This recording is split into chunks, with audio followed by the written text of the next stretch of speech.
Pengembangan Bahasa Arab Fakultas Agama Islam. Izinkan saya untuk menjelaskan tentang apa itu sorof dan tasrif. Tujuan video ini saya buat untuk memenuhi tugas dari mata kuliah sorof 1. Pada kesempatan kali ini, saya akan membahas tentang sorof dan tasrif. Di sini kita akan membahas tentang dasar-dasar dalam sorof maupun tasrif dan juga istilah-istilah tentang sorof ataupun tasrif. Nah, yang pertama kita akan membahas tentang sorof. Sorof yakni menurut bahasa yaitu mempunyai arti perubahan atau at-taghayyur. Sedangkan menurut istilah, sorof yaitu ilmu yang membahas tentang perubahan kata atau biasa kita sebut dengan morfologi dalam bahasa Arab.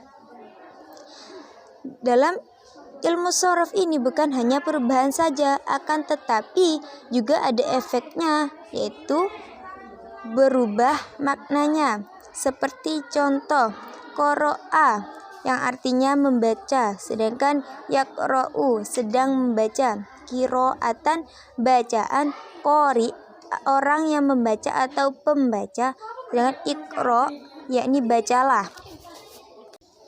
Mari kita lihat dari lafadz qara'a, yaqra'u, qira'atan, qari, iqra. Dia mempunyai satu lafadz yang sama akan tetapi berbeda-beda makna. Ya, inilah yang disebut dengan sorof. Di sini ada beberapa pendapat, yaitu yang pertama pendapat dari Ali bin Abi Thalib yang mengatakan bahwa Abu al-Aswad ad-Daulani adalah orang pertama yang menyusun kaidah-kaidah ilmu sorof.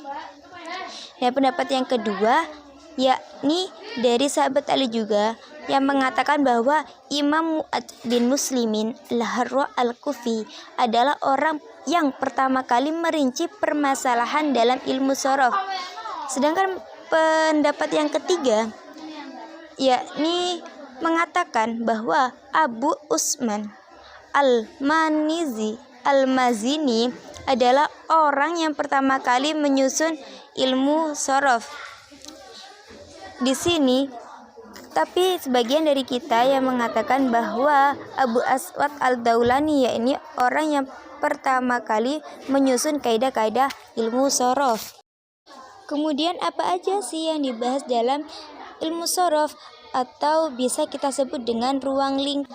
Nah, di sini sorof itu dibagi menjadi dua macam, yakni pembahasan isim mutamakin dan fi'il yang mutasyarif. Nah, isim mutamakin yakni isim yang dapat berubah atau disebut juga isim mu'rab. Sedangkan fi'il mutasyarif adalah fi'il yang dapat ditasrif. Nah, di sini isim mutamakin itu terdapat beberapa macam. Yang pertama ada isim mufrad, jamak, tasniyah. Sedangkan fi'il itu bisa dibagi beberapa macam. Yang pertama ada fi'il madhi, fi'il mudhari, fi'il amr, dan fi'il nahi. Kita memasuki kepada pembahasan yang kedua, yakni tentang tasrif. Tasrif menurut bahasa itu berawal dari lafadz sorof yang berarti perubahan. Sedangkan secara istilah terdapat beberapa pendapat, di antaranya yaitu pendapat yang pertama mengatakan bahwa tasrif adalah perubahan kata menjadi bentuk kata yang berbeda karena makna yang berbeda juga. Sedangkan pendapat yang kedua mengatakan bahwa perubahan kata dari bentuk dasarnya untuk tujuan lain selain tujuan makna yang berbeda. Dengan pendapat yang ketiga menyatakan bahwa tasrif itu perubahan kata menjadi bentuk kata yang berbeda untuk tujuan bermacam-macam makna. Sedangkan tujuan yang keempat yakni mengatakan bahwa perubahan kata dasar menjadi bentuk yang berbeda karena tujuan makna yang dikehendaki. Akan tapi jika tidak ada perubahan, makna yang dikehendaki tidak akan tercapai juga. Kemudian apa aja sih yang dibahas dalam ilmu tasrif? Apakah sama dengan ilmu sorof? Sama. Akan tetapi dalam ilmu tasrif ini mengatakan bahwa isim jam fi'il yang dibahas itu hanya terdiri dari 3 huruf atau lebih. Seperti halnya contoh berikut, yakni pada lafaz doroba, yatribu, itrib, la tatrib, doribun. Mereka memiliki satu lafaz yang sama, kan tapi bagaimana kita mengetahui apakah apakah maknanya juga sama?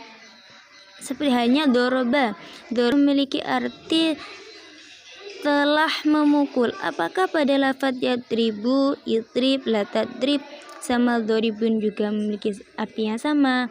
Nah, kemudian bagaimana kita dapat mengetahui kalau maknanya itu berbeda ataupun sama?